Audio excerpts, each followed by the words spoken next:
澳洲塔斯马尼亚州一间保险公司是稳准员工带狗仔上班，一寡动物伴唔有专属的证件，阁有班表。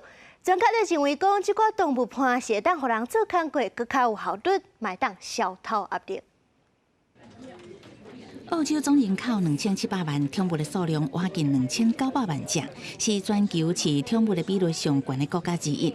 为了让员工无后顾之忧，安心上班，伫塔斯马尼亚州的保险公司 RECT， 真侪年前就稳准员工带狗仔上班，一日开始一礼拜敢若拜5一天，即嘛是一礼拜5天，每一个上班日拢会使。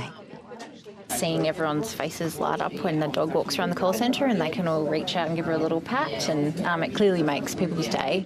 甲主人同款，同时间上下班的宠物犬，伫公司有专属的识别证，甚至还阁排班表，通避免同一站楼同时间狗仔伤济。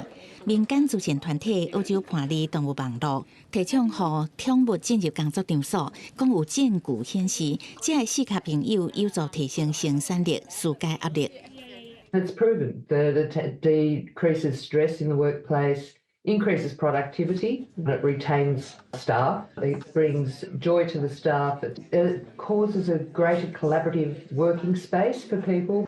And as an employer, we're really focused on employee wellbeing, employee engagement, and we just saw this as a great thing to try and see how it went. And it went absolutely gangbusters.